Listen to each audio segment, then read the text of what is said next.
Spectrum wants to hear your views. You can SMS at any time during the show. Type Spectrum, leave a space, type in your contribution and name, then send it to 7197. Your views, our interviews on Spectrum, Radio 1 FM 90. A very warm welcome. This is Spectrum on Radio 1. I'm your host, Edmond Kizito. On Spectrum tonight, how is the World Bank helping Uganda achieve its national development objectives? What advice is it giving to be able to deal with the challenges? The World Bank is one of the key partners in the country's development aspirations, and annually it provides millions of dollars to support the national budget and other critical projects. On Monday, the institution provided a budget support lifeline of up to $100 million to the government, targeting key critical areas of the national budget. In executing its mandate, the World Bank not only provides funding, it also helps to shape policies and also advises governments on how to deal with certain core challenges. The Ugandan economy has undergone a lot of reform, and some of these, including liberalization, were partly derived from the World Bank and the International Monetary Fund. In helping countries, the World Bank has expectations ranging from the need for transparency, accountability, and sound economic policies. Now, in any country, the institution is represented by a country representative, and the World Bank country representative in Uganda right now is Mr. Ahmadou, Moustapha Ndiaye, who served in Latin America, which is another region with many lowly developed countries. Now, at the first media reception held in Kampala earlier this year, Mr. Ndiaye said, "We shall continue with our advisory role to government as well as fund projects which the World Bank has been and intended to fund." He also said, "It's bad news that I have taken over at a time when the economy is facing volatilities." Now, he used the same occasion to announce that the bank, that's the World Bank, would start organizing dialogues to help share on how best to grow Uganda's economy. So tonight we're privileged to host the World Bank country representative to help us understand how the bank is helping this country, what the institution expects from Uganda based in core values, the perception of the bank on the national economy, and the advice it is giving to deal with the trouble spots and the critical projects that must be a priority in transforming the country. I'm glad to welcome you, Mr. Ahmadou Moustapha Ndiaye, World Bank country representative to Uganda. You're most welcome, sir. Thank you. Mr. Ndiaye is joined by Mr. Shalita, Senior Communications Specialist at the World Bank. You're most welcome, Stephen. Yeah, good evening, listeners. Mr. Ndiaye, could you tell us what the World Bank exactly does? Is it a bank where governments take money or what? Well, it's very difficult to summarize the role of the World Bank in 2 minutes, but I will try to be relatively brief. If you look at the World Bank, usually when we talk about the World Bank, we look at the World Bank Group, which consists of different branches. We have the branch dealing with government, and that typically known as the International Bank for Reconstruction and Development. We also have the International Development Association. We also have the private sector arm of the World Bank, which is the International Finance Corporation, the IFC, and we also have the branch of the bank which provides guarantee for investment, which is MIGA. The multilateral investment guarantee. So these are the four main branches of the World Bank, and each branch has a different role to play. So I will focus mainly my response on the first two, which are the IBRD and the IDA, dealing with government. And these two units in the bank support government in terms of economic development. We do that by providing lending, we do that by providing grants, we do that also by providing technical advice. And talk to us about the history. How did this, they sometimes talk about the Bretton Woods institutions dating back to the World War. Could you talk to us about the history of the World Bank? Yeah, I mean, the World Bank actually was set up following the World War II. And actually, it's interesting to know that it was actually set up to finance reconstruction in Europe. That's why the first unit that was set up was the International Bank for Reconstruction and Development. And when we talk about reconstruction, it was the reconstruction of Europe after the Second World War. So it's interesting to see that over time the role of the World Bank has evolved, especially in the 1960s when we had a number of countries becoming independent, and when reconstruction was already completed in Europe. This is how the role of the World Bank has evolved to deal with other developing countries such as in Asia, in Africa, in Latin America. All right. Talk to us about how the bank has fared in Uganda. Give us a brief history over the years. How old is the relationship, and how has it been? The relationship between the bank, World Bank, and Uganda goes very far back. I think Uganda became a member of the World Bank. It's not. I think the membership of the World Bank is about more than 180 countries. And not all the 180 countries are actually members of all the different branches of the World Bank. As a matter of fact, Niger, for example, just became member of MIGA this year at the spring meetings that were held in April in Washington.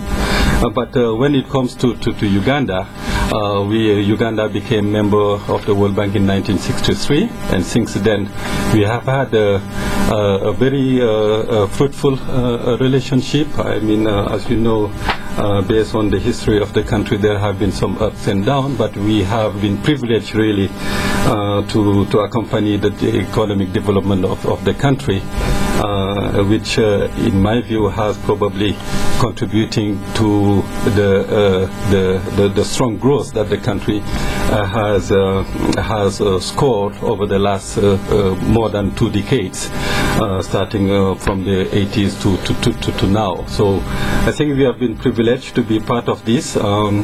Uganda has been traditionally performing very well in terms of implementing economic development, in terms of macroeconomic policy, in terms of which have led to macroeconomic stability.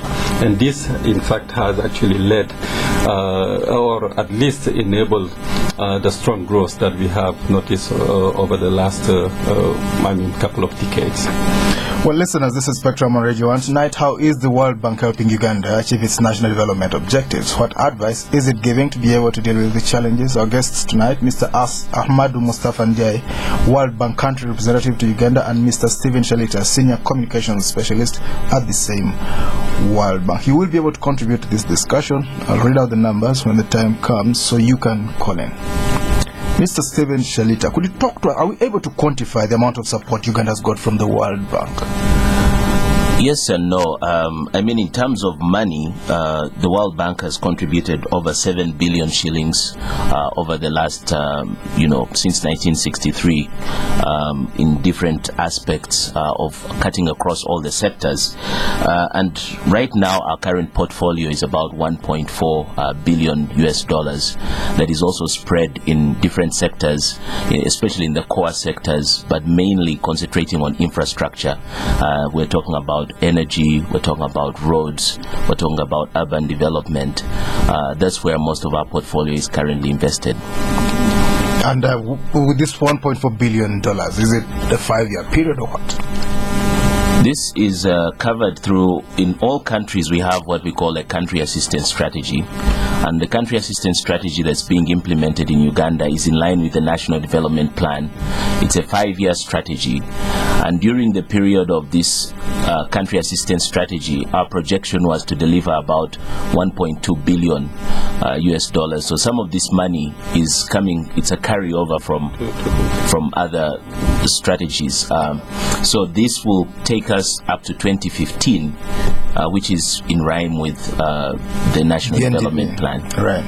Mr. Ndiaye, could you talk to us about, whether you're happy with the way that the money is spent? Do we do it properly? Well, you have to look at it sector by sector. I think if you look at it traditionally, Uganda has been a very strong performer. Many of the innovative products that the bank has actually defined were defined here.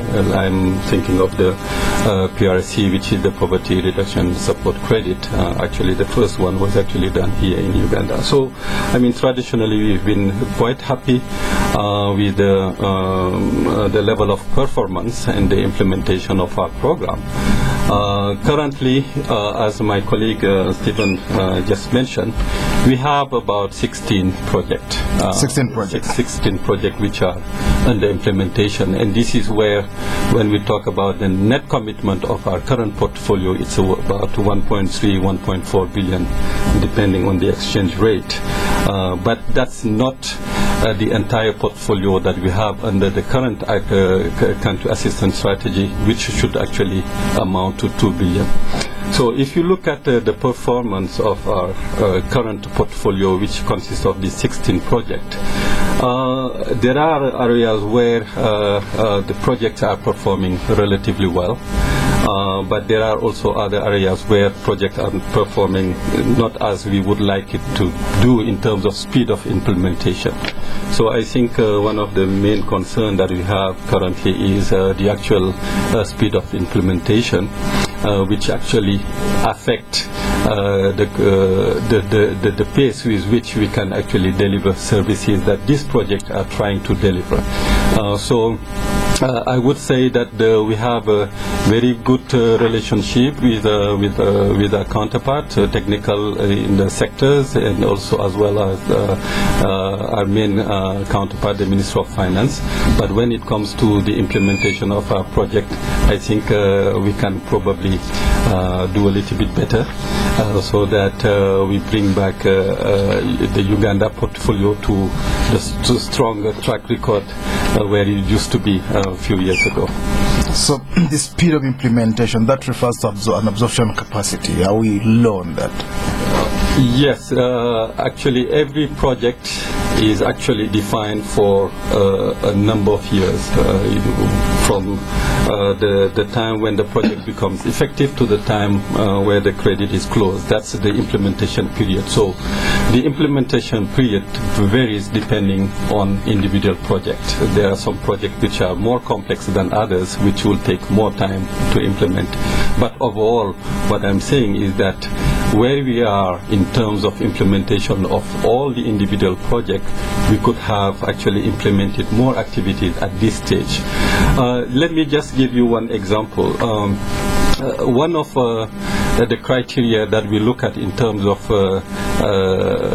performance of implementation is the disbursement rate. How much, because the disbursement rate is reflective of the activities on the ground. If a project is not moving on the ground, the money is actually not being used. So traditionally, when Uganda used to have a disbursement rate of more than, I would say, 20% per year, 25 even in some cases. But currently we are much below that target, and the discussion that we have been having with all implementing entities is how we can accelerate the implementation so that we can achieve the results that we are trying to achieve in the individual project within the time frame, because this is, at the end of the day, what is going to make a difference in the lives of people, and in terms of accessing road, in terms of accessing water, in terms of education, in terms of energy, and so on. In all the areas that we are involved, it's only when we implement this project on the ground that we will actually be able to achieve these results. And when you talk about this, it's probably because of bureaucracy, procurement bureaucracies, for instance, very briefly on that? Well, there are probably many factors that I could mention.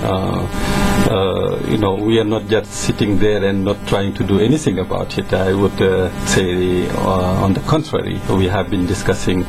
Internally within the bank, we have also been discussing with our main counterpart, the Minister of Finance. We have also been discussing with the various implementing entities. And we had just last month what we typically call in our jargon country portfolio performance review, basically looking at the quality of implementation and identifying some of the bottlenecks that we are seeing. So there was a range of issues that were raised. One which may have to do with the readiness for implementation of a project. If a project is not ready, then it can actually take more time to implement. We also have the issue of capacity to implement. We also have issue of procurement. But when we talk about procurement processes, we can talk about procurement processes, or maybe even capacity to procure. So it really depends. Capacity to procure. What exactly do you mean? Availability of materials, availability of expertise. What do you mean? No, I would rather talk. I'm thinking more of the capacity to procure. Some of the procurement can be relatively complex, especially if, for example, we have a project which is implemented by an entity that has not the capacity, procurement capacity, because it's a new entity, or maybe they were not used to this type of procurement. It's true that it will take more time to go through the procurement procedures than an entity which has been doing it for a long time. Exactly. Stephen, could you give us some of the flagship projects that you have, the World Bank projects, flagship projects that are running right now? Well, without mentioning very specifically, but some of the projects that we have, we have some projects in agriculture, like the follow-up to the NADS, and we have the Agriculture Technical Support Project, which looks at extension services and also looks at strengthening the institutions that do research, NADS and NARRO. But we also have projects in roads. Actually, the country manager and the president were at the groundbreaking for some roads in northern Uganda, in Arua and in Gulu recently. And then we have some projects in power. You know that the Bujagali hydropower project has been completed and it's been commissioned, but we also have some transmission projects that are coming up. And of course, we talk about the core budget support operations, like the one which was given just on Monday. So we have quite a wide range of them. All right. Let's talk about Mr. Ndiaye. Could you talk to us about this $100 million that you gave for budget support? What is it about, really? This is what we call a budget support operation. What I could maybe start by just explaining what we mean by budget support. Typically when we finance the government, we can finance the government in two ways, broadly speaking. One is through budget support, the other one is through project financing. Yes.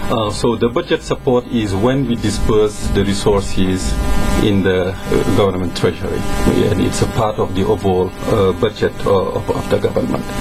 This is different from when we finance, for example, a specific road. Basically, the money is actually it's paid to the supplier. Pardon? It's paid to the supplier. Like if someone is building a dam. It's not. No. Actually, it's. I mean, even in the budget support, ultimately the money will be paid to the supplier. I think the question really is how do we disburse and for what purpose? So in the case of a project finance or road, for example, we disburse based on progress made in the construction of the road. When it comes to the budget support, it's supporting a policy reform of government in specific area. It can be general budget support or sector-specific budget support. So this operation that you are talking about, which is the Poverty Reduction Support Credit, which is the 9 in a relatively long series, but it's actually the second of the current series of budget support.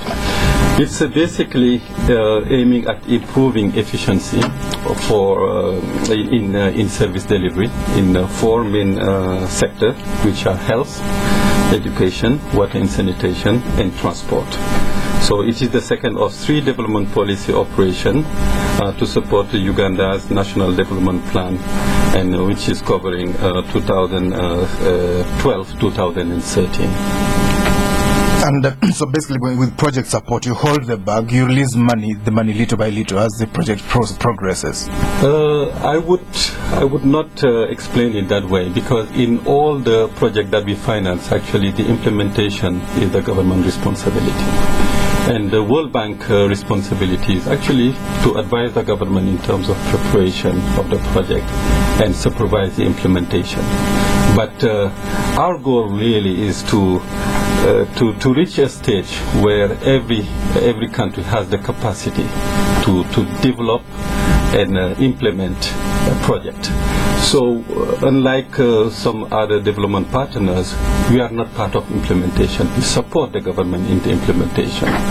So I think it's a major difference that I think is worth underscoring here, because it's the government responsibility to implement project, which means that the money actually is dispersed to the government through different channels. So it can be dedicated to a project implementation unit, or it can be actually the mainstream structure of the government, which are in charge of implementing the project. And that's our ultimate goal, that all projects could be mainstream when we think that there is sufficient capacity within government to implement directly the project in no different way that actually the government own a project that they are financing. I think it will probably help in terms of lowering the cost of doing business. It will also contribute to building internal capacity, because at the end of the day, that's the objective we are trying to achieve, that the government develop its own capacity to implement project and work on its the economic development of the country. All right, maybe before we go for the break, Stephen, do we see a lot of accountability issues? You've been at the World Bank for quite some time. Do you have a lot of problems with capacity implementation and money being diverted, for instance? Yes, what tends to happen is that there is a lot of focus on what we call the grand corruption. But for us, what we have looked at also most critically is what we call the silent or quiet corruption. And this is a corruption that looks at people failing to deliver services, like teachers who are absent or health workers who are absent, and they cost a lot of money to the government. And so, whereas there's been a lot of concentration on the high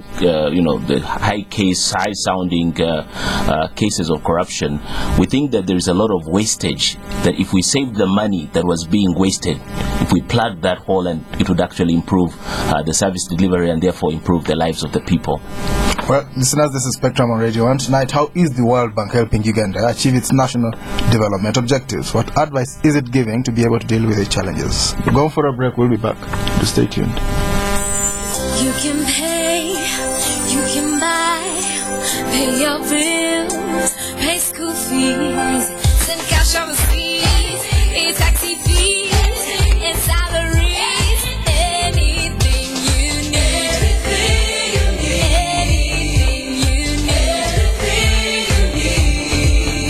You can do anything with MTN Mobile Money, even pay school fees. Ask where you see the MTN Mobile Money sign or go to your MTN Mobile Money phone menu. MTN, everywhere you go.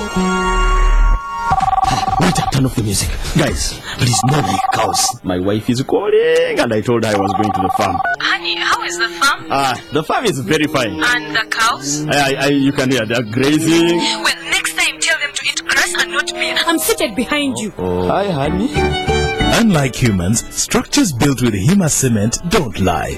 Different types of projects require different cement. We offer the widest range of cement products in the market and are most preferred by all kinds of builders. So if you're thinking about building, think Hima cement. Hima cement, part of you from the start.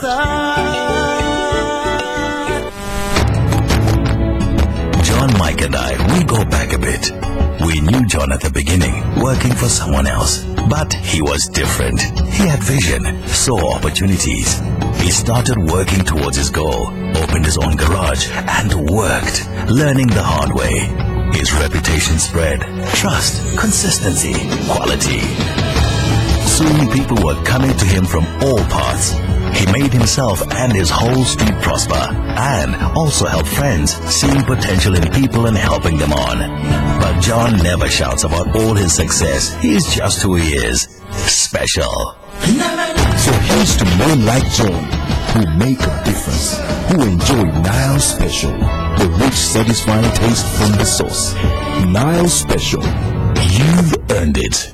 Not for sale to persons under 18. Spectrum on Radio 1 FM 90.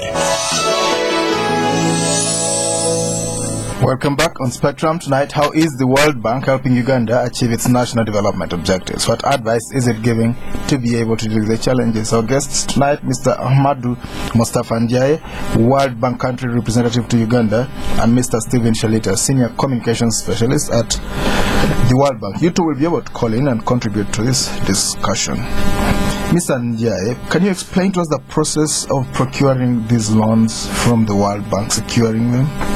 I think we have already started talking about that, because the way we engage with the country is through what we call the country assistance strategy, or in some countries we also call it the country partnership strategy. Basically, we engage into discussion, dialogue with the country based on our previous experience, but also based on emerging issues, to identify the areas of focus of our support over a period of 4 to 5 years. So currently we have a country assistance strategy that covers the period from 2011 to 2015. So part of this discussion of developing the country assistance strategy, identify the top development challenges, priorities for economic development of the country, and also we seek agreement with the government on how we can support them. So we identify the sectors, but we also identify the product in terms of lending, in terms of analytical work that we will be implementing over the period. It doesn't mean that this is cast in stone, because it's relatively flexible, but it gives us at least a sense of direction on how we're going to work with the country over the period of 4 to 5 years. And once we have this direction, then we start preparing. I mean, I should say that the country, I mean, depending on which sector that we're talking about, start preparing the project. So every year we have a lending envelope. Basically, that's what we call the pipeline project. For example, right now we have just been working on the water sector project, for example, because it's within our country assistance strategy. So our counterpart, which is the Ministry of Water and Environment, work on the project. What is the concept of the project? What is the development objective of the project? How we are going to achieve the development objective of the project? How we are going to implement the activities, etc. And all this actually is prepared and consolidated in a program document. And the World Bank's role through this process, from the identification of the project to the appraisal of the project, is to guide the government based on our expertise, based on our experience, how we can best address some of the challenges. So once this project is prepared and it is appraised by the World Bank, we prepare what we call a project appraisal document, which is then negotiated with the government on the terms and conditions of the project to make sure that actually it would be achieving its objective. Once the project is negotiated, it has to be approved by our board of directors. Once it is approved by the board of the directors, in the context of Uganda, it has also to be approved by Parliament. And once it's approved by Parliament, we sign the financing agreement. When all the conditions are met to start implementation, we start implementing. So this is, broadly speaking, the project cycle that we go through. But there is also some room for flexibility if circumstances change. For example, next year, normally in 2013, we should be reviewing our country assistance strategy through what we call it's a midterm review. It's a midterm review, right, just to confirm the strategic direction and also bring any adjustment that needs to be done based on emerging priorities. All right, Mr. Ndiaye, before moving to Uganda, you worked in the Latin American region and the Caribbean area. How do economies in those places compare with that of Uganda? Yeah, actually I work in Latin America and the Caribbean from 2004 to 2008. My most recent position was actually in Europe and Central Asia.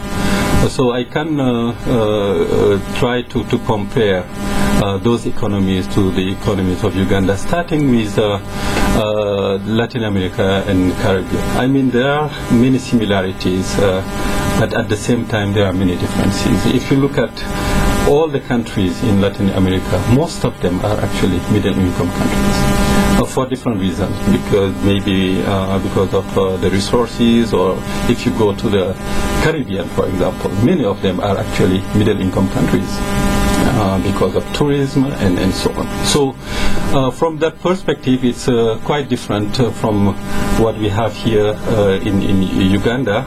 I think we support the government ambition to transform the economy and reach the middle income status, but there is a big gap between most of the Latin American countries and Uganda. And I think when I look back, one of the biggest gap has to do with infrastructure.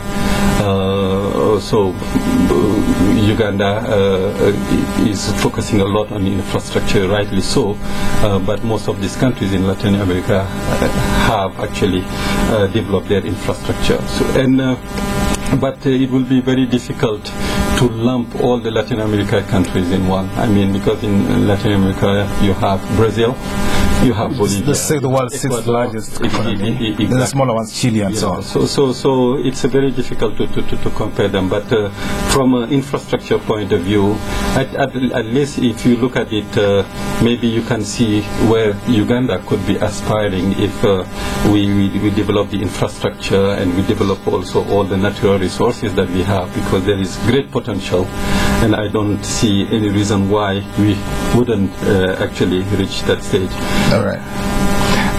And what do you think we should be focusing on? You mentioned infrastructure many times. Is that something that we really should focus on right now? Yeah, I think that has been actually the focus of government. I mean, we have spent more than 2 decades really trying to reestablish the economy, the macroeconomic stability, trying to fight poverty. And I think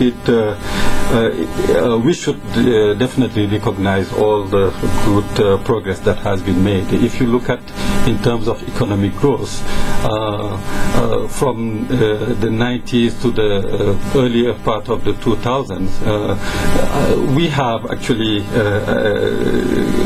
noted, I mean, a very high growth rate here in Uganda. I mean, probably one of the strongest growth rate around the world. But we should not also lose sight of the fact that this was starting from a relatively low base. So in spite of all these decades of growth, the GDP per capita is still very low. Very low. It's around 500, I think, around $500 US per Uganda's GDP right now? Right now, it's around 500. So you could have thought, I mean, based on all this growth rate, I mean, the 7-8% that we have scored over the last couple of decades, that we would, I mean, Uganda should have reached a higher GDP per capita. But I think this has been tempered down a little bit by also the population growth, which means if you look at the growth rate of the GDP per capita, actually it's lower than the nominal GDP. It's probably around half. When the economy was growing at around 7%, yes, the GDP per capita was growing at around maybe 3%. Yes. So we have to look at it in that context. But regardless of that observation, I think we should recognize that a lot of progress has been made in terms of poverty reduction, in terms of universal primary education, enrollment, and so on. And I think this is great. What we are seeing now is how the country should move to the next level, and I don't see why the country would not move to the next level. At least that's my personal my personal view that all countries in Africa should actually move to the next level. If I base it on my experience in other part of the world, I don't see why we wouldn't actually reach that level of development. And that's my personal ambition. So in this context, how do we move it? I think that's your question. Yes. And I think rightly focusing on the infrastructure so that the environment for indirect investment is sound and people will come and invest in the country.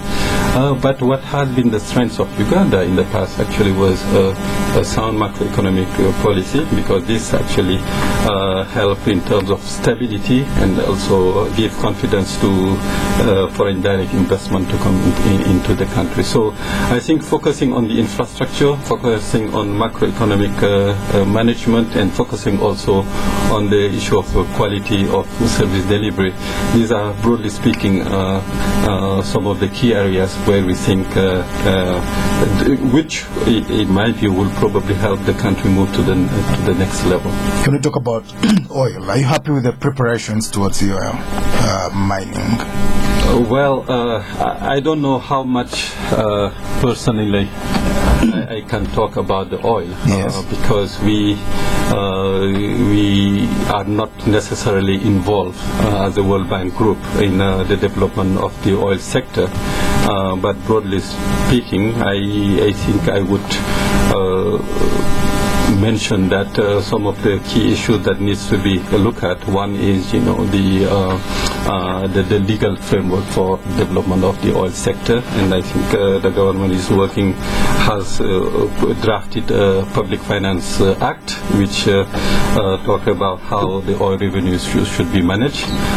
There have been also draft on the petroleum bills, and but going forward, I think looking at how, from a World Bank perspective, I think the issue of transparency in the management of the oil revenues, the issue of managing also the expectations of what the oil can do to a country. If you look at the countries which have had oil, we do not necessarily have many success stories. So if this is managed properly, I think it can definitely help the country move to what we were talking about earlier, moving to the middle income country status, but it has to be managed well. But it's equally important that Uganda does not just focus on the oil sector, and to make sure that... Let's not forget the maize. Let's not forget the maize, let's not forget the matoke, which is very important, because it's talking about diversification of the economy, and diversification of the economy should not come later. I think it should come now, so that when the oil money comes, the economy will have already been diversified, so that to avoid the so-called the oil caused the Dutch disease. Stephen, do you think we're structured well? Let's look at the legislation. Some people think they came late to Parliament. Do you think we'll have the right infrastructure, legal infrastructure, before the oil begins to flow? I think that the government has tried to make sure that they have the right agreements in place. But I think what we need to see in this country, we have a history of very good legal frameworks. What is usually the problem is the implementation gap. It's one thing to have a good law, it's another thing to see how it's implemented on the ground. So we'd rather focus more on seeing that the oil revenues, that the money and the income generated from oil is actually invested into areas that will actually pull this country up to better standard of living. So I think that's where it should be going, or that's where we should be focusing our attention. All right, this is Spectrum. Listeners on Radio 1, you can call in now. Tonight, how's the World Bank helping Uganda achieve its national development goals? What advice is it giving to be able to get there? You can call in now. Our number 0414-348-111, 0312-260-390, 0312-261-390. When you call in, please tell us your name and where you are calling from. You're saying something about implementation. There's normally an implementation gap. People don't do things the way they're supposed to do.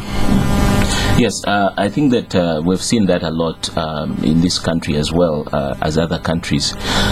And what will be, quite important, just to give you a simple example, if you talk about traffic in this country, the traffic management, we have good laws concerning traffic management, seatbelt laws.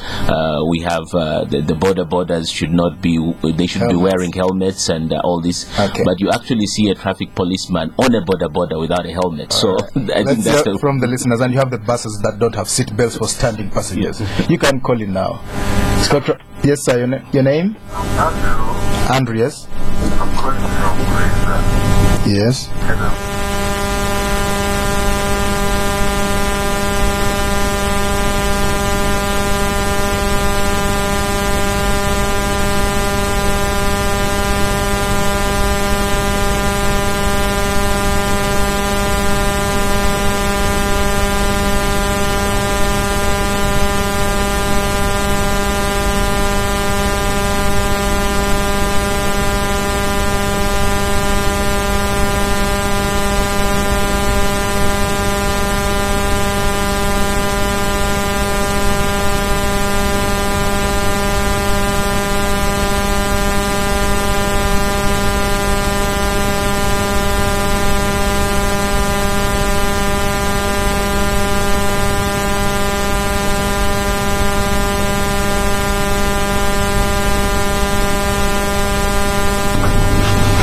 Let's get the response to that. Well, thank you for that question. As I mentioned, let me start with the first question. Do we really follow where the money is going? I think maybe if you are criticized actually for being slow, that's probably because we are very concerned about following where the money goes. It starts from preparation of the project, where we look at actually how the project will be implemented, including the safeguards, are the control in place, etc. So we have actually a team in the bank who, during the preparation of the project, look at those aspects, the financial management of the project, the procurement aspect of the project. And once the project is being implemented also... can I cut you short? We'll just take another caller. Spectrum, hello? We seem to have lost. Let's get back to let's get it out now. During implementation also, we do supervise the project. But at the end of the day, this is a government project, and we have to rely on the institution of accountability in the country really to follow where the money is going. That said, we do supervise the project, and when we see that there is something wrong, actually it is a signal out and measures have to be taken. What measures, for instance? First of all our projects have to be audited. And when we see that money was not used for the purpose intended, actually, we can ask government to reimburse the money. Spectrum, hello? Hello? Come again? Moses in Luero, you're welcome to Spectrum.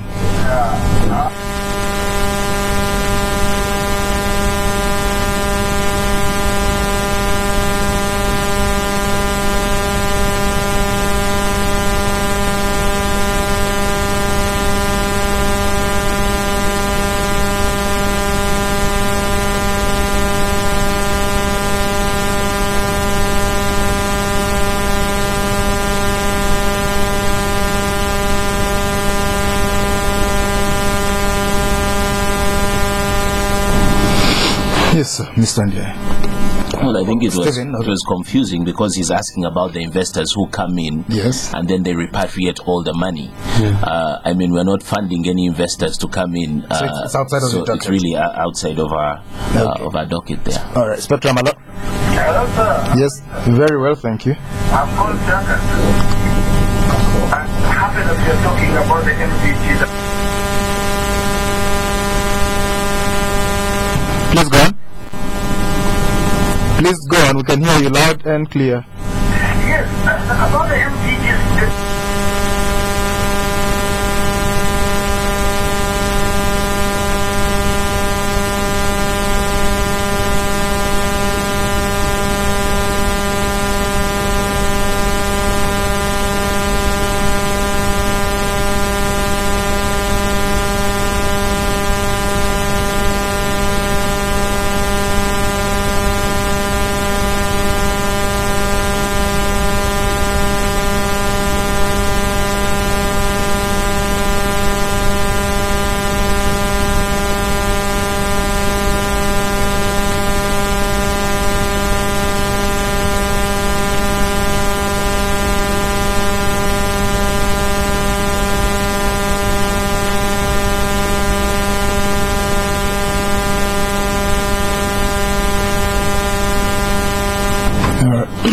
let's get back to the studio. Mr. Ndiaye, sir. Yeah, maybe just on that one. I think the MDGs are just part of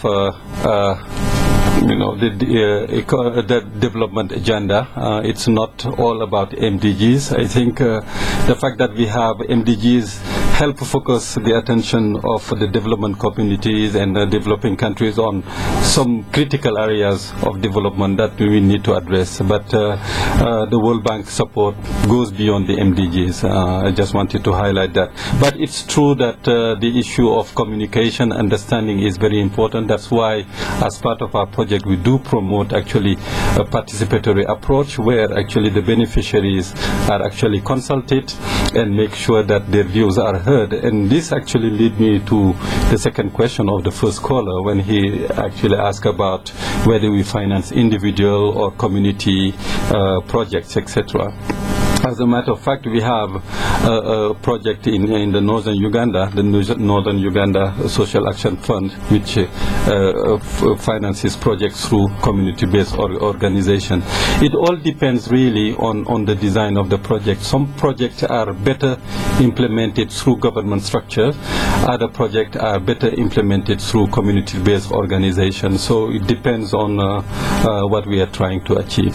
But you also have private sector lending, which is the that's the IFC, the International Finance Corporation, which does private sector credit. Yeah, the IFCC actually finance private sector initiatives in terms of, private sector businesses, in terms of private equity financing or loans.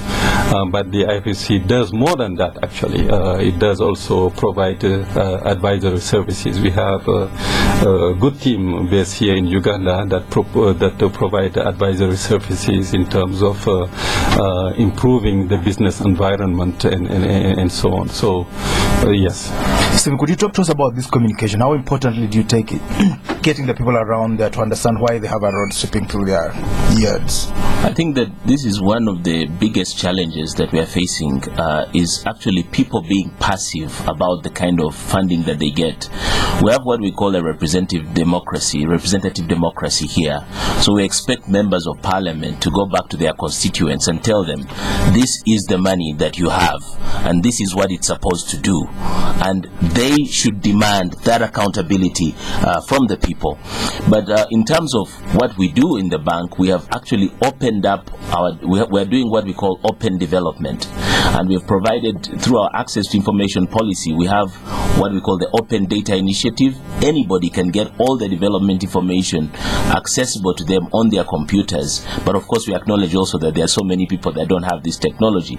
So the challenge is seeing how we can work with government to get people interested in holding their leaders accountable. And I think that Ugandans should say, this is our money, and not see it as World Bank or Government of Uganda money. It's their money, and hold their leaders accountable. All right, maybe Mr. Ndiaye, there have been fears about a recession. Classic definition of a recession: 2 quarters in negative growth. We had a shrinkage, 2.3% in the second quarter of the year. Do you think we could be headed for a recession?